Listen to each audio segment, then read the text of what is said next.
बिस्मिल्लाहिर्रहमानिर्रहीम। अस्सलाम वालेकुम डियर स्टूडेंट्स। आज जो हम लेक्चर स्टार्ट करने जा रहे हैं वो हम आज पढ़ेंगे वाइड एरिया नेटवर्क। कल के पिछले लेक्चर के अंदर जो हमने डिस्कस किया था वो मैंने आपके साथ नेटवर्क की एक जो टाइप होती है लोकल एरिया नेटवर्क, उसके ऊपर जो है वो मैंने आपसे डिटेल में डिस्कस किया और मैंने बताया कि वो जो है कितने एमबीपीएस को सपोर्ट करती है, मिनिमम कितने सिस्टम्स होने चाहिए वो सपोर्ट करेगी, और थ्रू लैन जो है हम उसको कैसे डिफरेंट जगहों पे इस्तेमाल करेंगे या कौन कौन से जो है वो सिस्टम उसके अंदर इस्तेमाल होते हैं। आज उसकी जो दूसरी टाइप है वाइड एरिया नेटवर्क। आज मैं वाइड एरिया नेटवर्क के ऊपर जो है वो मैं डिस्कस करूंगा, इसके प्रॉस कॉन्स भी आपके साथ डिस्कस करूंगा। तो उम्मीद काफ़ी है पिछले लेक्चर के अंदर जो है वो आपको कोई एम्बिगिटी नहीं होगी। अगर आपको कोई ये मसला है तो आप जो है वो ग्रुप के अंदर मुझसे डिस्कस कर लिया करें। अच्छा, लास्ट टाइम जो हमने वैन पढ़ा था उसको मैंने आपको कहा था कि आईटी सीरीज या पीटर नॉर्टन की बुक जो मैंने आपको रिकमेंड की थी उससे जो है आपने अपने बाकी चीज़ों को जो है, क्योंकि यहाँ पे स्लाइड्स के अंदर जो है वो मेरे पास डाटा जो है वो थोड़ी स्पेस के ऊपर आता है, क्योंकि ग्राफिकल रिप्रेजेंटेशन भी मैंने करनी होती है। इसलिए मैंने यहाँ पे जो है वो मेन जो है वो हेडिंग्स दी हुई होती हैं या मेन चीज़ें यहाँ पे लिखी हुई होती हैं। तो कोशिश किया करें कि आप जो है ना वहाँ से इन डिटेल इसको जो है वो पढ़ लिया करें। आइए आज हम जो है वो नेटवर्क की दूसरी टाइप वाइड एरिया नेटवर्क पढ़ते हैं। जी, वाइड एरिया नेटवर्क होता क्या है?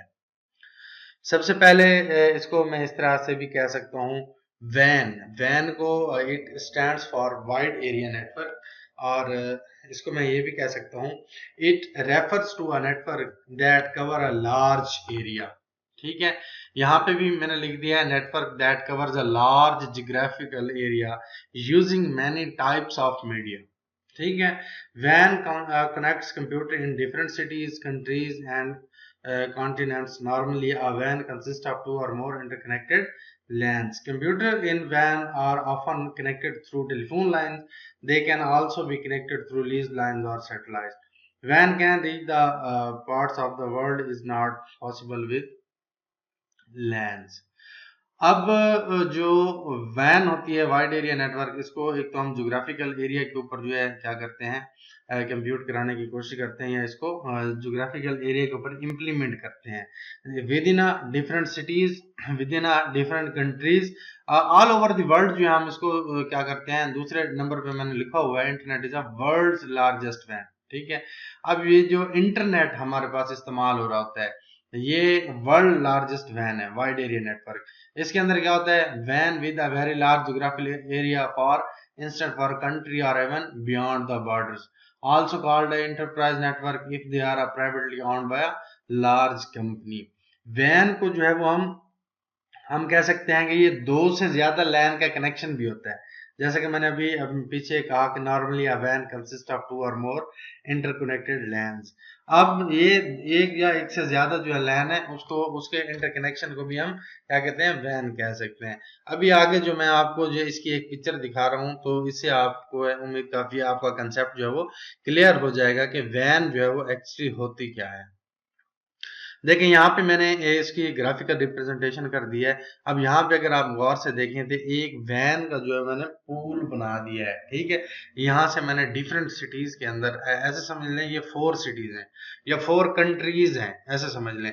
हम इसको विद इन अ सिटीज भी क्या कर सकते हैं, कवर कर सकते हैं, विद इन अ कंट्रीज भी कवर कर सकते हैं। अगर यहाँ पे ये वैन वाला पूल देखें तो आप एज्यूम करेंगे ये जो है हमारे पास वर्ल्ड है। ठीक है, इसके अंदर डिफरेंट सिटीज है।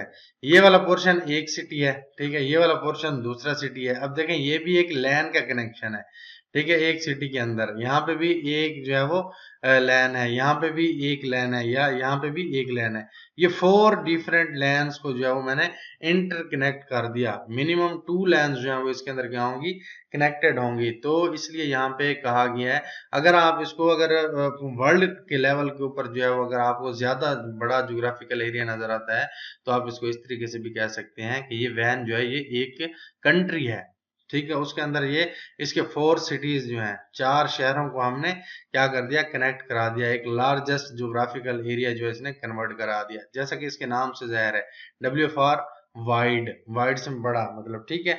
अच्छा, टिपिकली ये जो इसकी स्पीड होती है वो कंपनी की तरफ से जो प्रोवाइड की जाती है उसके ऊपर इन्हसार करती है कि ये उस वैन की जो है वो स्पीड कितनी देना चाह रहे हैं। ट्रांसमिशन रेट जो वैसे वैन का होता है, वाइड एरिया नेटवर्क का जो अमूमन ट्रांसमिशन रेट है वो कम से कम जो है वो 56 किलो बिट्स पर सेकेंड, 56 के बीपीएस से लेके हमारे पास ये 45 एमबीपीएस तक होता है, ठीक है।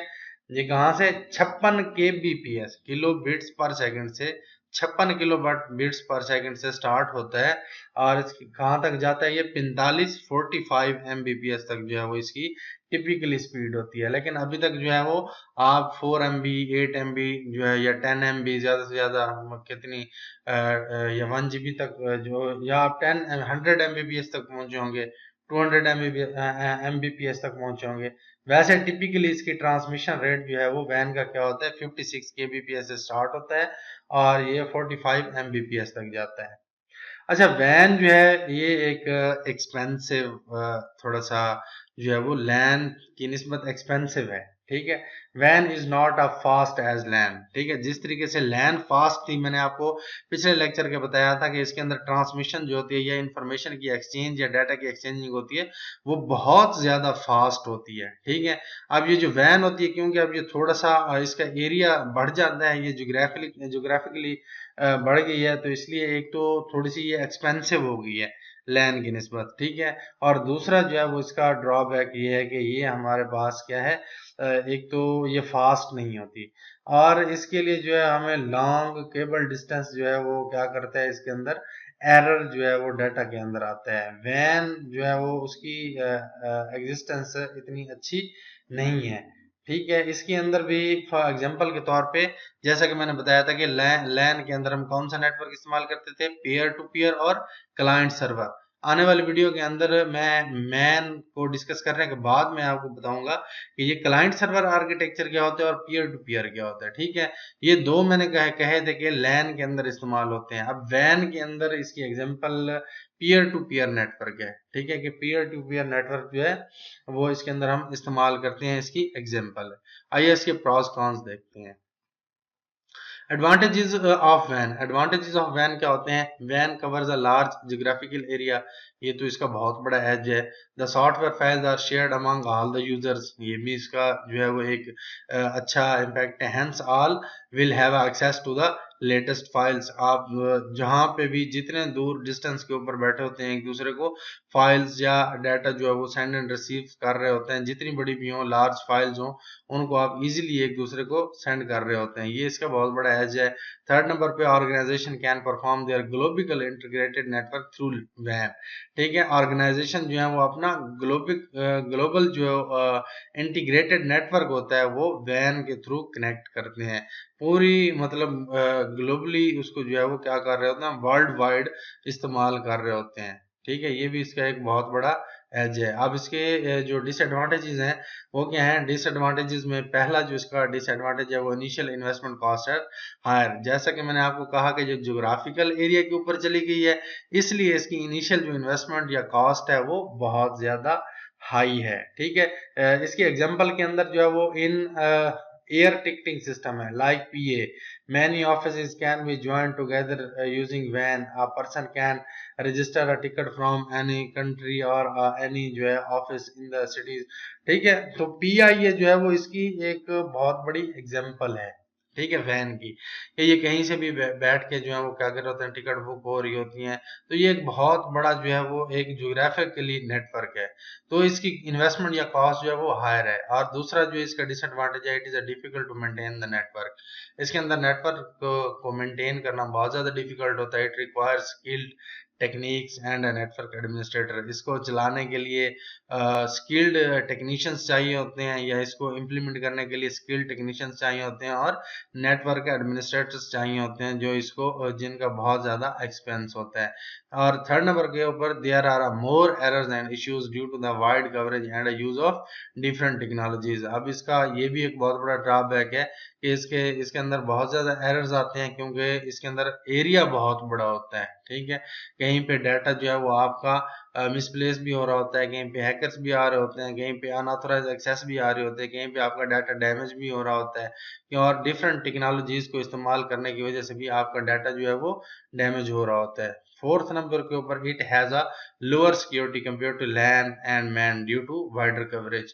अब क्योंकि इसकी कवरेज जो है वो बहुत बड़ी है, जोग्राफिकल एरिया के ऊपर है, तो इसलिए जो है वो लैन और मैन की निस्बत जो है इसकी सिक्योरिटी बहुत ज़्यादा लो है। इसके अंदर जो है वो सिक्योरिटी बहुत अच्छी नहीं है। वैन के अंदर जो है वो भी अभी अभी मतलब उसमें भी लो थी, ठीक है, सिक्योरिटी, लेकिन लैन और मैन उन दोनों की निस्बत जो है वो इसके अंदर बहुत ज़्यादा सिक्योरिटी कम होती है। आपका इस वाइड एरिया नेटवर्क के हवाले से अगर कोई क्वेश्चन हो तो आप जो है वो उस क्वेश्चन को मेरे साथ ग्रुप के अंदर शेयर कर सकते हैं। तो काइंडली मैं दोबारा कह रहा हूँ कि कोशिश किया करें, बुक रीडिंग जो है वो उसको किया करें, और उसमें जो है वो चीज़ें एक्सप्लेन की हुई होती हैं ज़्यादा। यहाँ पे मैं कोशिश तो करता हूँ, लेकिन बाज़ औक़ात ऐसा होता है कि मैं कुछ चीज़ें मेरे जहन में नहीं रहती, भूल जाती हैं। तो आप जो है वो बुक को पढ़ के वहाँ से तमाम चीज़ें क्लियर कर लिया करें। Thank you. लाइक करें, सब्सक्राइब करें और बेल आइकन जरूर प्रेस करें।